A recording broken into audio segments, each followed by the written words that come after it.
Hey everybody, how's it going? It is Matt and it is finally Maniac Monday. Yes, folks, it is finally upon us. We got 2 reviews 2 days in a row. That is amazing, and this week is going to be a very busy week. I am going to do my best to try to crank out not 1, not 2, not 3, but 4 reviews.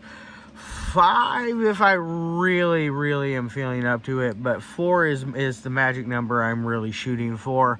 I gotta get caught up. I forgot about a couple of people, and I feel really bad, so I have to play catch up. And plus, I wasn't feeling very well last week, so that is why I forgot about a couple of people. So I feel bad for those, and either way, we're going to get to them this week and next week. And like I said, today's movie was supposed to be for last week, and yesterday's was supposed to be for Wednesday, and it's just last week was a mess.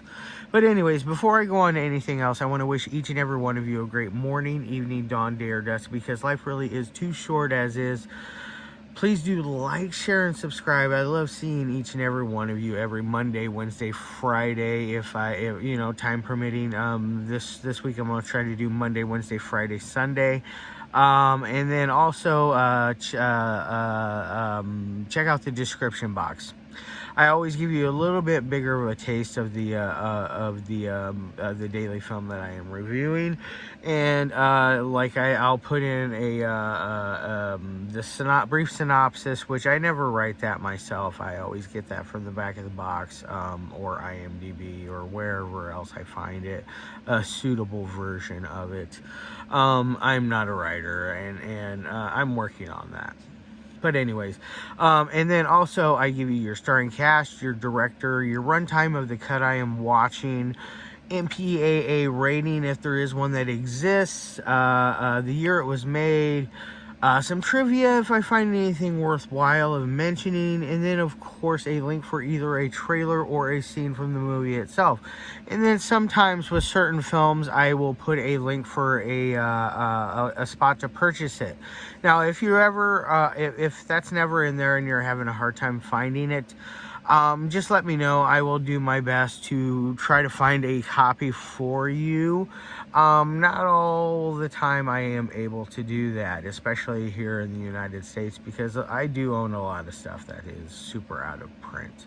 So it can be a little pricey to try to buy some of the stuff that I do have, unfortunately.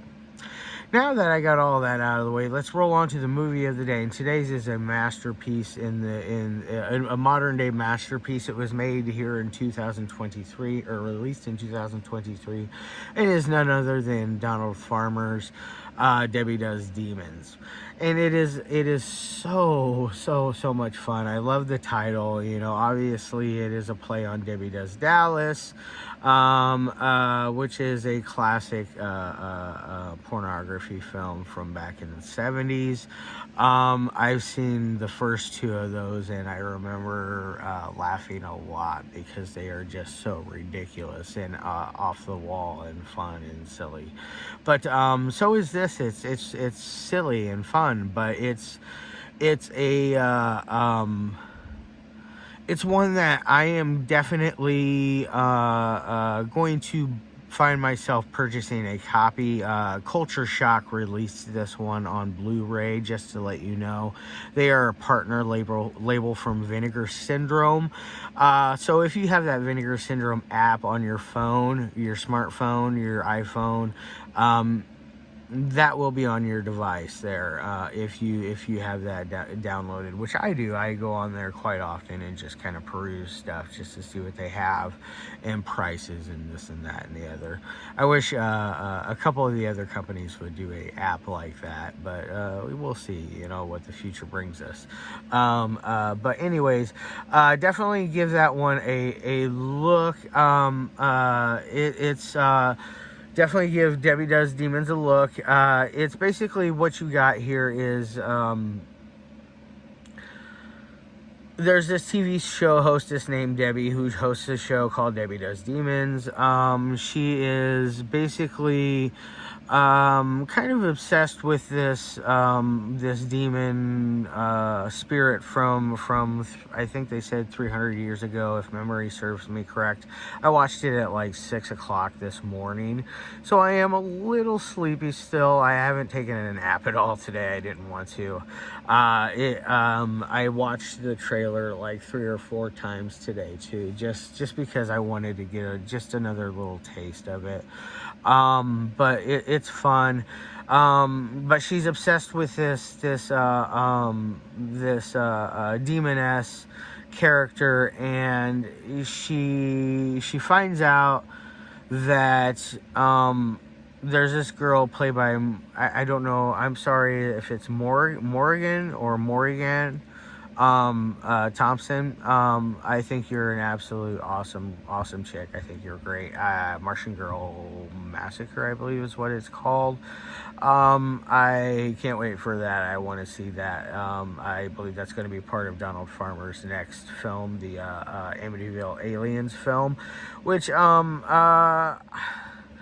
unfortunately, it ends before I get any money next, so I'm not going to be able to donate anything to it, which really bums me out because I really would like to, because I am a huge Donald Farmer fan. This is another one of those bucket list directors for me.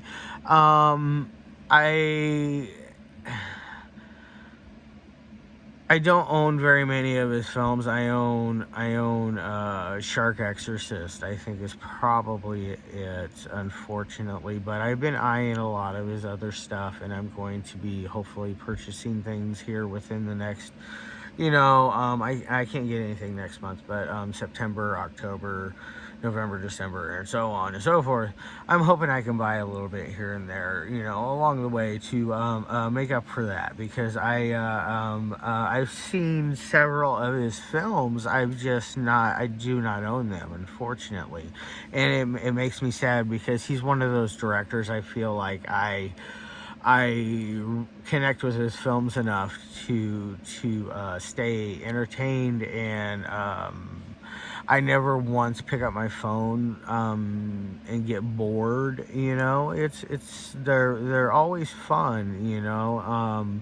I highly recommend this one and Shark Exorcist. Shark Exorcist is just absolutely ridiculous, but it is a blast. And a lot of people throw around that horrible term, it's so bad, it's so good. No, it's good. It's either good or it's bad. I don't really like that it's so bad, it's so good phrase, even though I've been guilty of saying it a few times. So one of my cats is wandering in. Hopefully he doesn't decide to join us in today's video. He left for a while and he came back in earlier. This is like my 7th time filming this, and he decided he wants to interrupt every time. Cats, they're fun. I love them.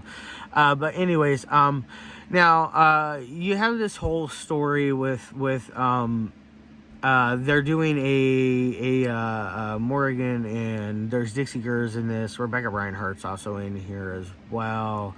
They are doing a Ouija board type thing, and they accidentally summon this demoness from the past, and it all trouble ensues thereafter. It almost feels like a grown-ups version of Scooby-Doo in ways, but in a very good and delicious way. This is stuff that feeds my sweet tooth. This is the kind of stuff I watch when I want to entertain myself without a ton of gore or anything absolutely bonkers. This is bonkers, but in a comedic, way there is horror, because our demoness, she has this really cool claws that are, you know, really long, and the hand prosthetic that they have her wearing is very neat. I think whoever made that did a very good job with that.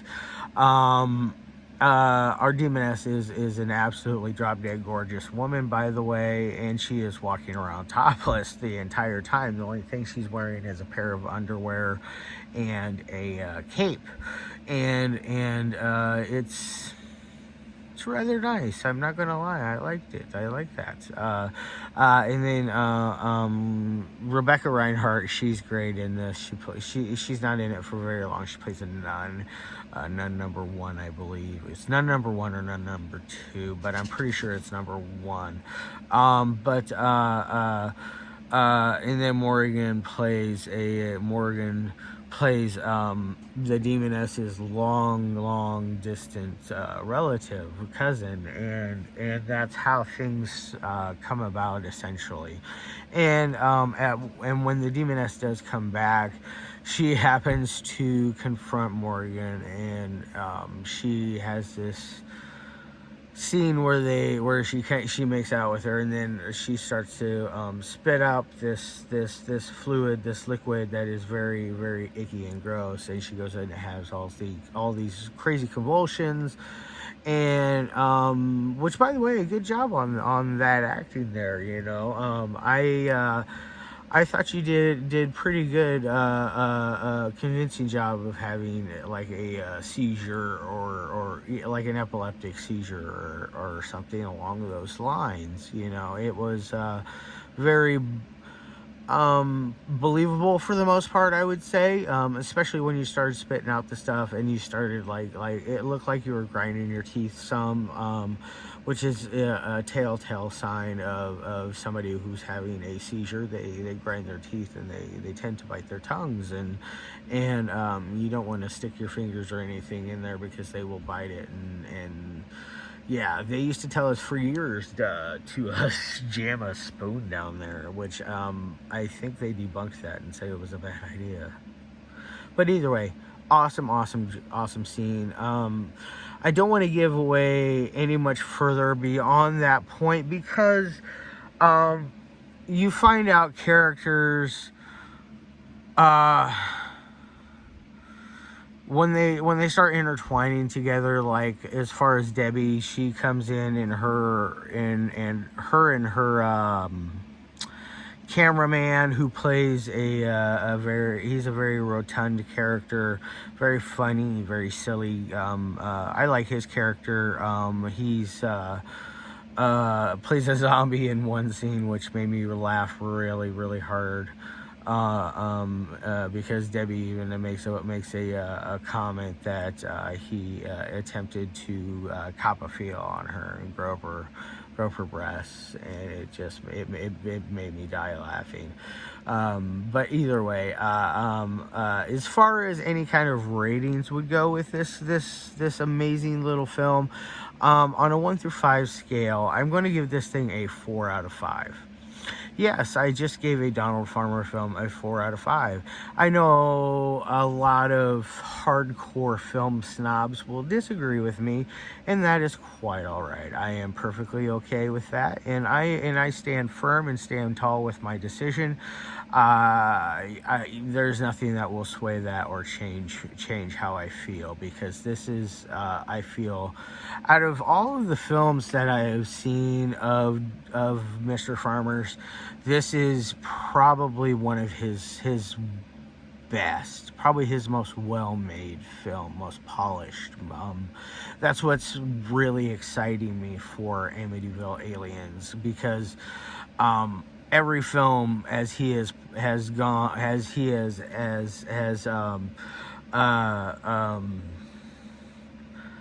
progressed, as he has gone throughout his filmography, he has definitely evolved and progressed and become a better filmmaker as he has gone. And plus, he is extremely knowledgeable. Like, I'm friends with him on Facebook, and granted, we don't like talk like very much at all or anything. I'll comment on his posts here and there, or thumbs up them or heart them and stuff like that, because he is very, very knowledgeable about film, and I like to see his posts. Very cool stuff. So if you're a film connoisseur and you like to see things that were playing in the theaters or in the drive-ins back in the old times, definitely check out Mr. Farmer's Facebook. Become friends with him. Check out his films. Please do yourself a huge favor. Go outside of your boundaries and do something great. You know, this is something I feel that needs to be seen. And yes, I am very lenient with lower budget movies than I am a bigger mainstream film, mostly because I feel like, how do I put this? Lower budget films, they will try their hearts out. They will do everything in their power to do what they can to achieve what they are out to do. Now, a mainstream big budget, they will abandon films, which makes me sad.